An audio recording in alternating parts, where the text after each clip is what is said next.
bring you home. Yeah, come on. I'd like to welcome everybody here today, and we're so happy and pleased to be here today. This is question and answer number 7, if I can do my numbers right. Now, I'm going to introduce all you lovely people. And first of all, it's Andrew, the ambassador. Next to Andrew, there's Rosie, and welcome, Rosie. Hi, it's nice to be here. And next to Rosie, probably different on your computer, is Kaz, and welcome, Kaz. Hi. And Kaz with the jazz hands. And now next, underneath Andrew is Leanne, and welcome. Hi. And next to Leanne on my computer is Alex, who I've just got to meet today. Nice to meet you. Next to Alex, wait for it, is Sylvia. Thank you so much. Do you know Minnie Mouse today? This young man in the green below me, and everybody knows this young man, and it's Sandy, and welcome to Sandy. Good afternoon. How Big waves, big waves. Thank you. Big wave, everybody. Andrew, Leanne, and Sandy are here as our volunteers to read the questions that you, our members, have sent in. Right. Here's the first question. Why do I worry about myself so much? Why do you always seem to think the worst about yourself? Well, I thought about that question long and hard, and I have to say, I think that's something that most people fall prey to doing. And it's like we've got a computer virus in our brains called let's worry. And if we notice that it's happening, we can maybe flip the coin and change the channel, have more loving thoughts, accepting thoughts, remember how big a community we're part of, that we're never alone, that there's always friends out there for us to reach out to and have round about us. So if we can catch yourself and notice that we're worrying, it means we've got a choice then to decide, do we want to keep thinking about that or think about something more positively? How do you know if someone is flirting with you? By their facial expressions, or the way they maybe be communicating with you. That could be either through Facebook Messenger, WhatsApp. That's a really hard question in some ways, isn't it? There's so many different ways that people flirt, and so many different ways that people are friendly, and it's really hard sometimes to tell which is which unless you know the person. I think as well, when we're not sure if somebody's flirting with us, sometimes maybe take the bull by the horns and just ask. Oh yeah. Are you flirting with me, or are you just wanting to be good mates? That's exactly it. You've just hit the nail right in the head. Sometimes it's a natural personality to be loud and cheerful, and if you know it's a normal personality and they're like that with everybody, you might, you know, people that are happy and cheerful all the time, and there's nothing wrong with that. You know that that's just them. Uh-huh. Some people are quiet.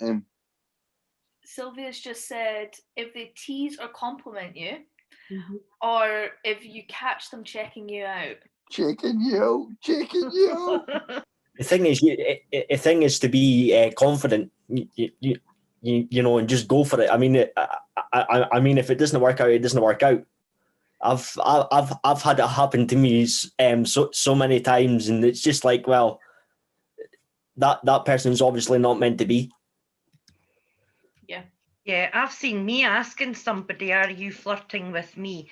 And their way of answering it was, "No, hen, you're giving your mind a treat." I thought, oh well, okay. And Sylvia says they're mostly the first to comment on social media. Yes and no. I find that one quite interesting. I think Andrew said, as Andrew said, it's just a way of your personality, because my personality and the way I come across on Zoom calls, my personality doesn't seem to change. How do you tell someone that you aren't interested in without offending them?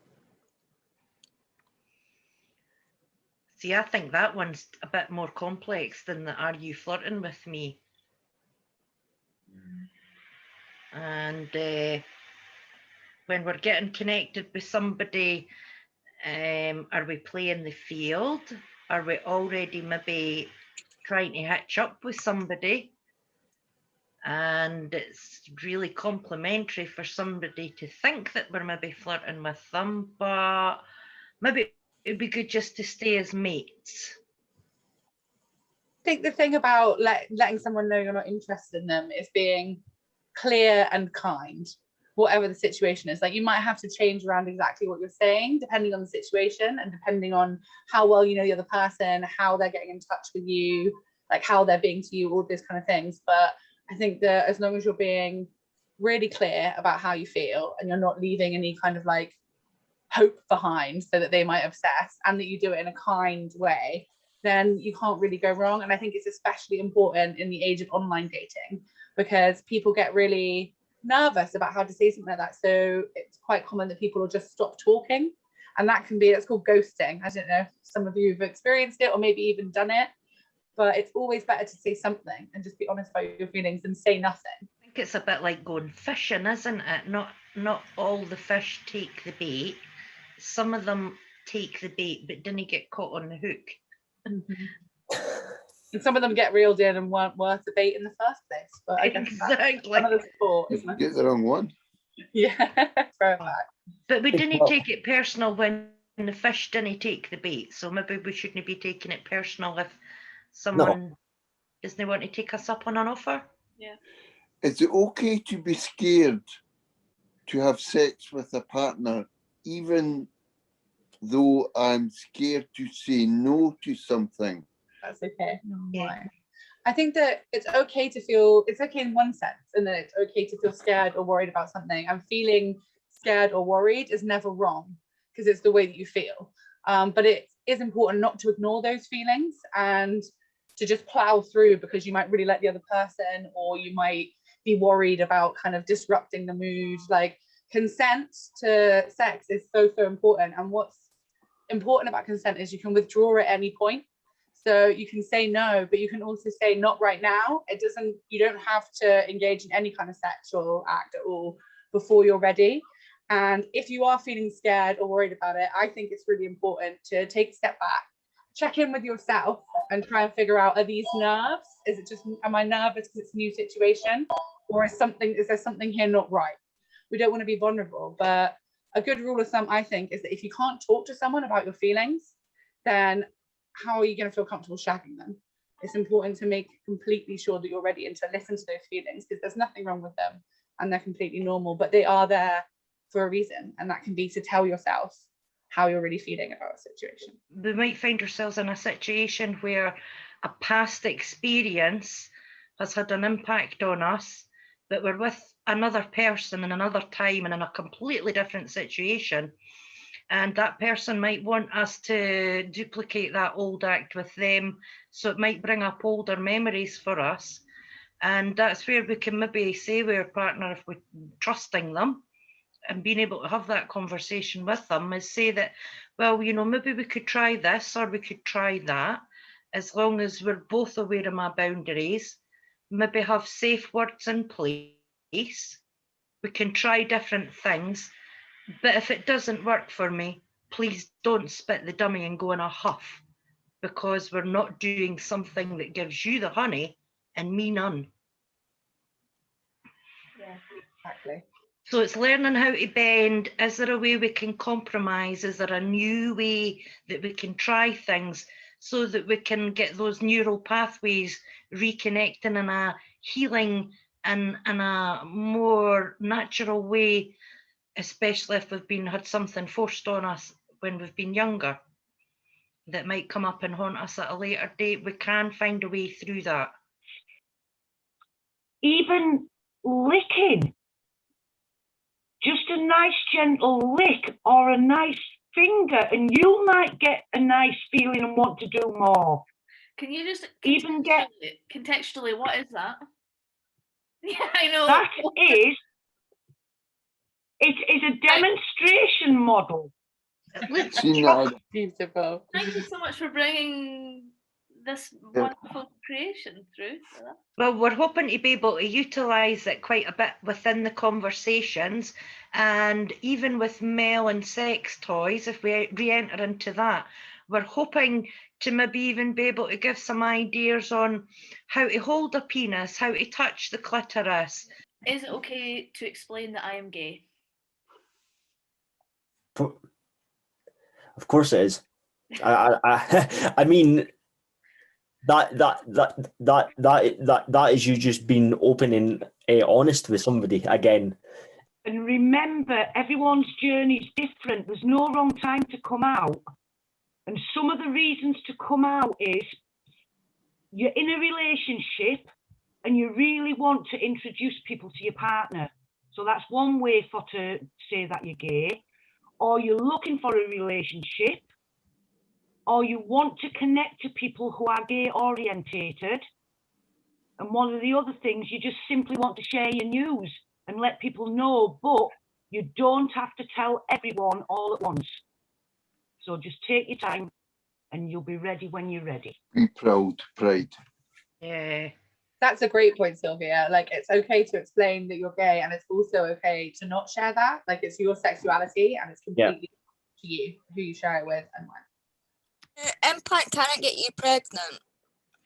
So, there's no contraception that I'm aware of that is 100% foolproof. The implant is one of the best ones out there. In that there is only a 1% chance of somebody with the implant or with an implant put in the last 3 years of them getting pregnant. If your implant's over 3 years old, it's worth going to the doctor and just asking if you might need to get it replaced or checked just to see if it's shifted or anything's changed with it. And it's also important to remember that 1% sounds teeny tiny, but it's actually only 1 in 100 people. What about the coil?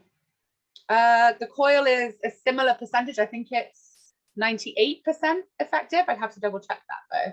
I sometimes get my percentages mixed up. So again, just that if we're aware that there's not a 100% contraception other than not ejaculating inside the vagina. Exactly. So don't panic. Contraception is reliable, but there are those rare exceptions. So it's always important to listen to your body. Well, those are our questions for today's Q&A. Fabulous. Thanks everybody. Well, yeah, thank you so Brilliant much, team, as Alex, always. Taz and Sylvia, and also Sandy, Leanne and Andrew for asking the questions, because really, it's just a great vibe, you know? Way to open up. Oh, it really is. It's just amazing. The fact that we've got you guys, the members, answering the questions that have been put in, it shows how much yous are dedicated to the organisation and the conversation. You know what get together do for the volunteers and members is just absolutely fantastic. You know we're just a little wee family basically, and it keeps growing and growing every single day. Yeah, it is. It's brilliant, Sandy. It really is. It's a gift to be part of it. Oh, definitely. And there's so much more still to come from Get Together. You know, this is just the start of the story.